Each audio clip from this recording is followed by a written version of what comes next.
Welcome to Season 2 of the Therapist to Millions podcast, where we get under the skin and into the brains of leading therapists and coaches from around the globe to find out what makes them tick and how they are helping those on the front lines of mental health around the world.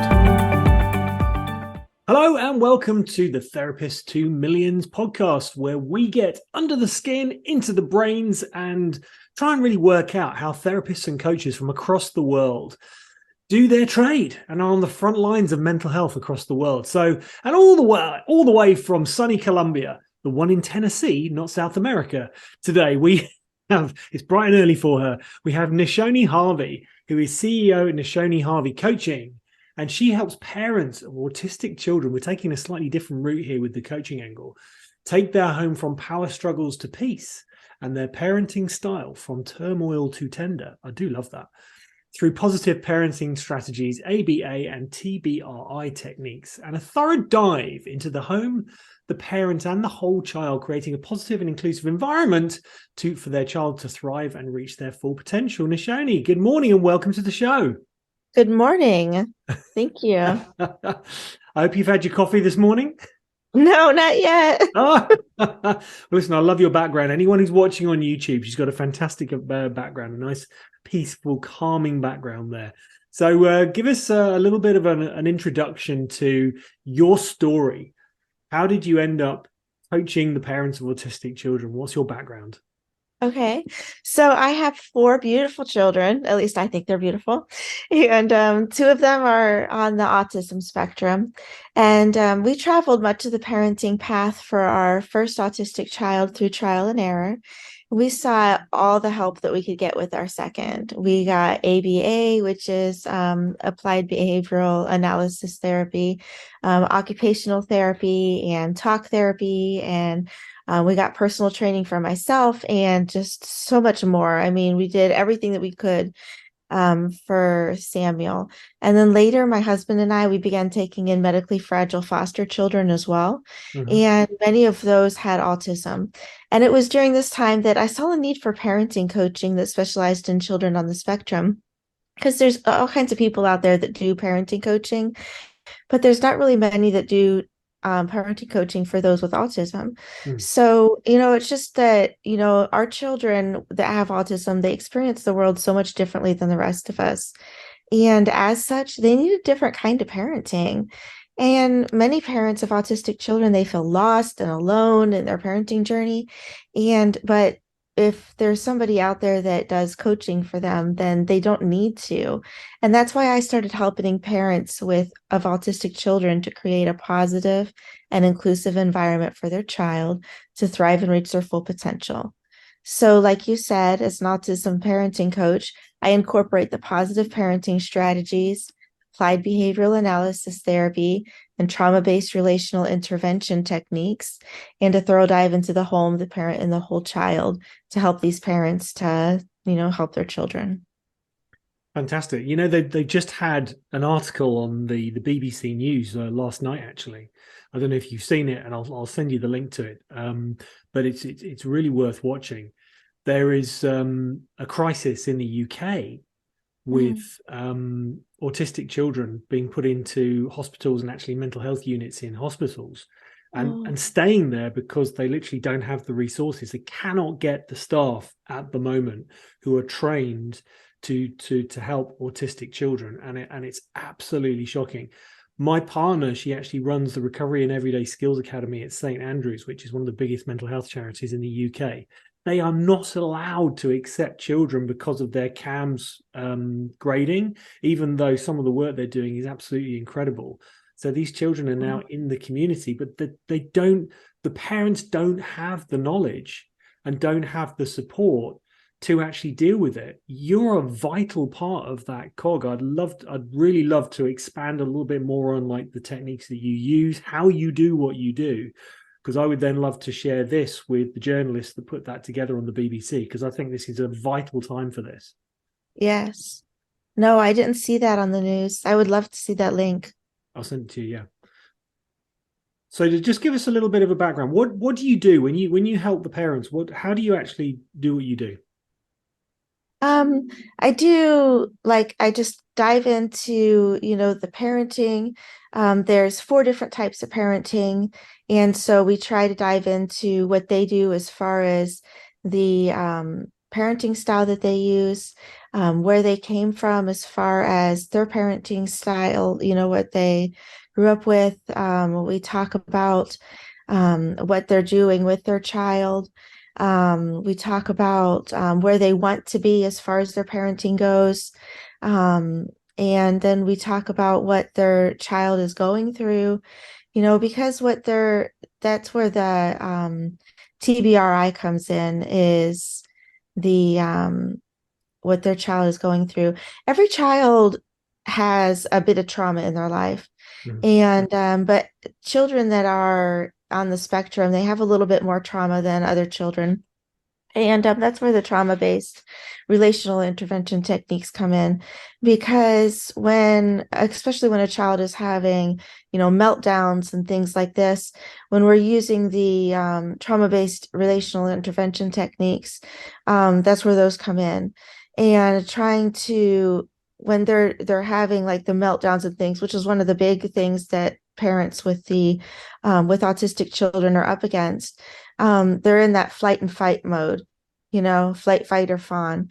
And so using those, finding out, where they're coming from and where everything is really going wrong, and, things like that, and how to approach that child when they're in those areas, is just that's where you need to know those techniques. So I Can you give teach us an those parents. example of like one of the techniques that you would use?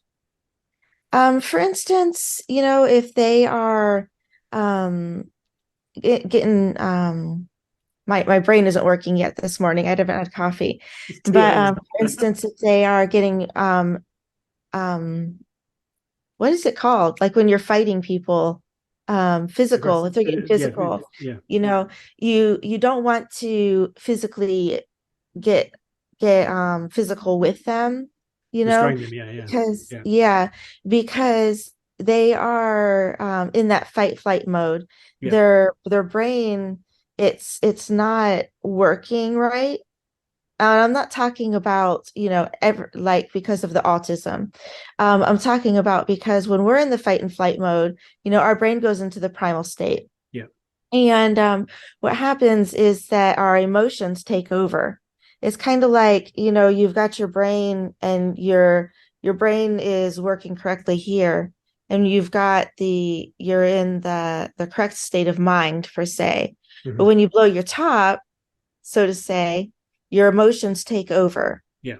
and your amygdala um, quits working, or it takes over, and you've blown your top, and so you're in that primal state of mind, and your logic quits working, and you're just thinking with your emotions.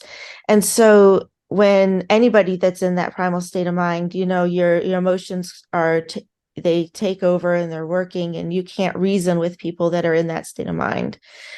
So regardless of whether you have autism or not, Yeah. when you're in that state of mind and your emotions take over, and then when you have autism, you don't understand your emotions. Children that have autism, or adults that have autism as well, they don't understand their emotions, and they have a hard time understanding emotions. So it's a lot more difficult with people that have autism when they're in that state of mind, because they don't understand that. And so when you're dealing with someone that is physical in an emotional state, that has autism, using those TBRI techniques is a lot more helpful, because you can see the things you can see that that's coming before it actually happens.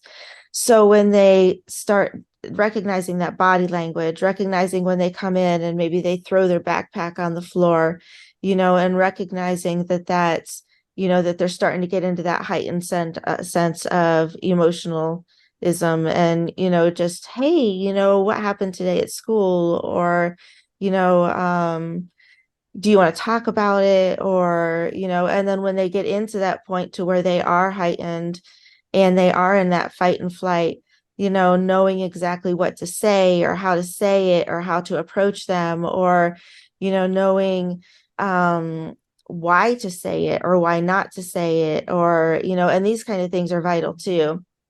And so, for instance, knowing when to back off or why to back off, or when to, knowing your child is a big thing too, because some children like to be touched, some children don't like to be touched, some children need their space, and every child is different. And like, for instance, one of my children, they love hugs and cuddles and they like to be touched. But one of my other children, they don't like to be touched. So if they're having a time, then I'll just sit down beside them and I'll say, hey, I'm here and I'm not going to leave you, but I want you to know that I'm here if you need me. And then my other child, I'm like, come here, give me a hug. Do you need a hug right now? And she's like, yes, I need a hug. And so every child is different. And so it depends on the child, it depends on the parents, and then the parenting.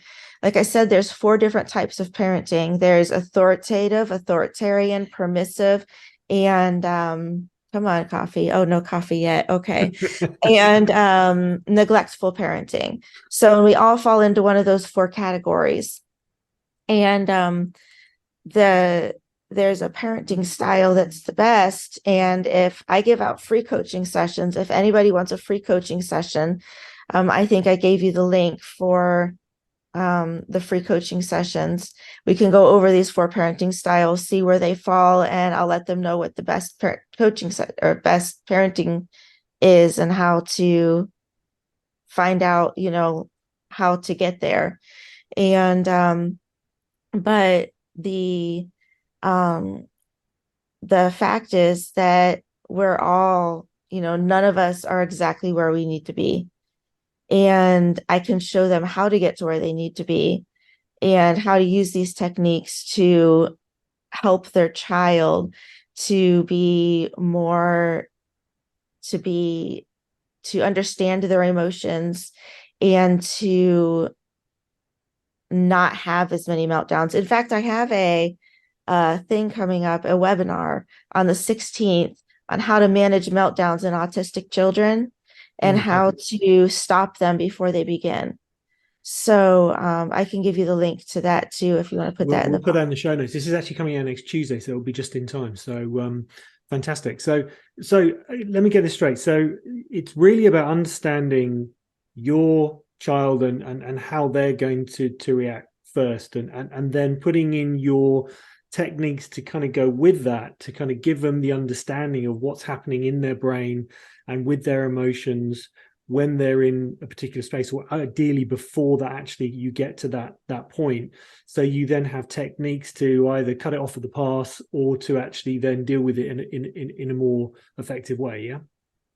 Yes. And then I teach them how to deal with it when it does happen, because even if you know how to stop it beforehand, it is going to happen other times too, but it won't happen as often. And then I also teach them there's techniques that you can do because of that. I teach positive parenting, I teach, ABA, and I teach TBRI. But because of the positive parenting techniques that I teach, it's not going to happen as often either. But when it does happen, I teach the TBRI to know how to take care of it when it does. So, I mean, it's interesting, isn't it? Because there's so when we go to school, we're taught the basics, and yet the life skills that we really need, how to run a household income, how to deal with arguments, how to take responsibility for our own thoughts and actions. So little of that is ever really talked about, and yet I actually think what you're doing here is kind of really important, because it's about dealing with emotions, which is what we all have to do on a daily basis.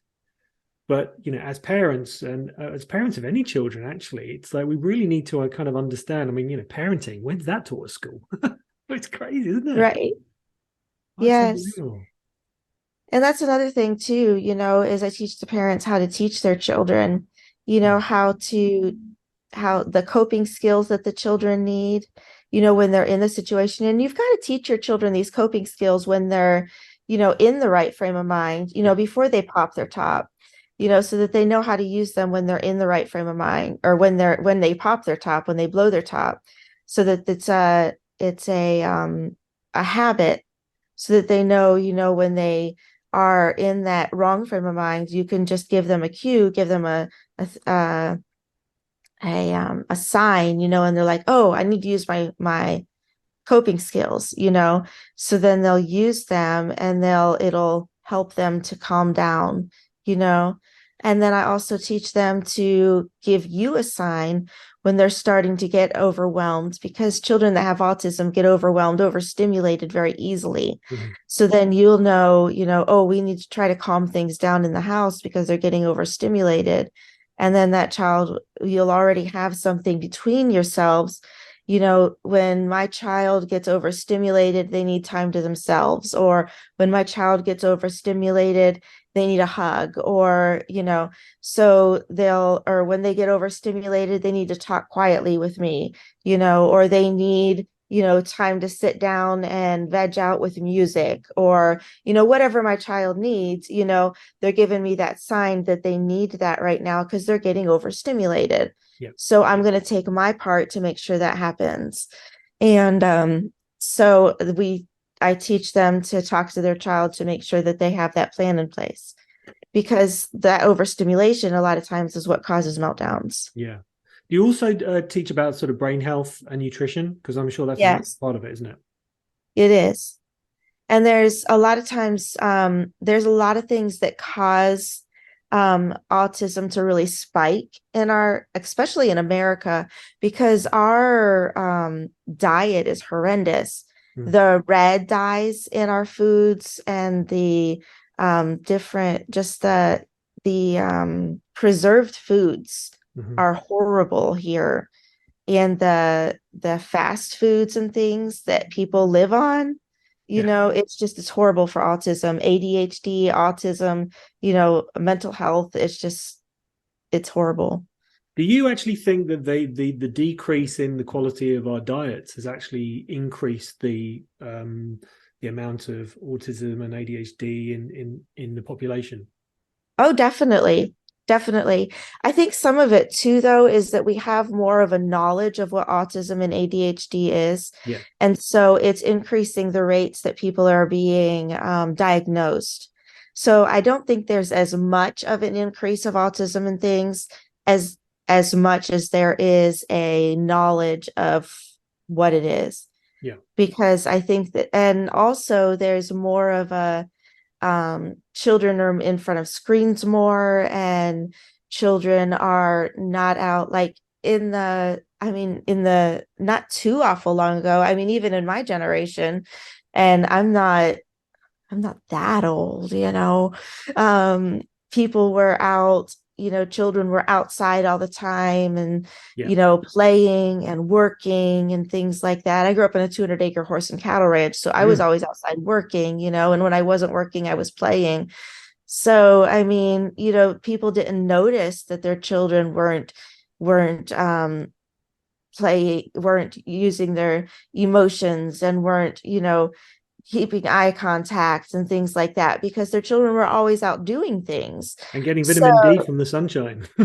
yeah, and getting that right, exactly. And so they didn't notice as much. And so now that the children are inside, and they're, on the screens, or they're inside and they're playing with their toys, and the parents are having more contact, I guess, with their children, they're noticing more, Yeah. so I think that has a lot to do with it as well. Yeah. And I want to be inclusive here because I think everybody is on the spectrum to some degree at some point or other. It's like when you get me up at 6 o'clock in the morning before my coffee, I'm off the chart. Right. What are the biggest challenges facing you as a coach and a therapist right now? The biggest challenges as a coach and therapist, I think probably that would have to be when the parents just don't listen. Yeah. So, um, yeah, I think that would have to be when the parents don't listen. And then they're like, but it's not working. I'm like, yeah, but you're not doing it, you know? So, and I'll ask them, well, what did you do this week to apply, what we talked about? Well, okay, well, if you don't apply it, it's not going to work, you know? Yeah. So that is the biggest challenge is getting the parents to listen. Now, most of the time they listen and they do what they're supposed to do, apply, the techniques and things like that. But sometimes they get busy and they don't apply the techniques or they don't do, what we're supposed to do. And they forget. And I try not to throw too much at them at one time because we don't want to overwhelm the parents either, and because too much information is worse than not enough information. And but I had one client that just sometimes she would say, well, like it's okay, let's try last week's again, and but Go back to it was basics. yeah, so So, using hypotheticals and no identifying factors, what's an example of a success story? one of my clients had a young teenager with ASD. And she was having angry outbursts every day, saying that no one loved her. And she claimed that her siblings had ill intentions toward her and her attitude stunk. And I say stunk or stank. I don't know. We'll go with stunk. And it came across as rebellion. And this can be common with teenagers with autism because children on the spectrum have a difficult time understanding emotions. And they have a difficult time with their emotions and those of others and reading body language and sarcasm. And she couldn't recognize, when her siblings were teasing and she took it all as being mean. So she also couldn't see her attitude and thought that she was talking like she always talked when she was, in fact, showing an attitude at times. And, she would cross her arms and shut that head. And, when she's talking to her parents and she's like, I'm not doing anything, and so I coached her parents using positive parenting techniques and TBRI and ABA techniques. And they began using a mixture of techniques that I prescribed. And with a little bit of patience, their daughter began to recognize her behavior for what it was. One of the things that I told them to do was to record when her daughter was talking so she could see the attitude coming across in her voice. And their daughter began to recognize her behavior. And she also began recognizing the nuances in her siblings' behavior and recognizing, we talked about the different love languages and how the different love languages, like how they showed, so and so shows love this way, so and so shows love this way, so and so shows love this way. And her parents began fulfilling her needs for significance and power with the steps that I taught them, because children have two different needs in their lives, besides the needs that, for food and shelter and stuff like that. They have a need for significance and a need for power. And if you don't fulfill those needs in a positive way, then they will find a way to get them fulfilled in a negative way. So therefore, she didn't need to search for attention and power in negative ways. And this also made a big difference in her behavior. So that was one of the success stories. I love that. It's brilliant. Okay, so what has been your most successful marketing technique to grow your business? Successful marketing technique would have to be organic social media because that's basically all I use. And it's working. That's good. That's brilliant. And what are your plans for expansion in the future? Right now I'm working on doing the webinars and the masterminds, seminars, things like that, and bringing in more people that way. I'm not exactly sure what you mean by expansion, so. Well, you're doing it now. You're on a podcast and we're going to be going out to a lot of people. So there you go. All right. And if you could write a book, what would the title be? Or if you've written a book, what is the title? I'm writing a book right now, And I've published 5 books, co-authored 2, ghostwritten 20 plus, and I'm currently writing my 6th book, and it's called The Best Kept Secrets of Successfully Parenting an Autistic Child. And then the subtitle is Let's Do Autism Right. Fantastic. Love that. Could you also send me all the links to the books that you've already written, and I'll put all of those in the show notes so that people can access them. Okay.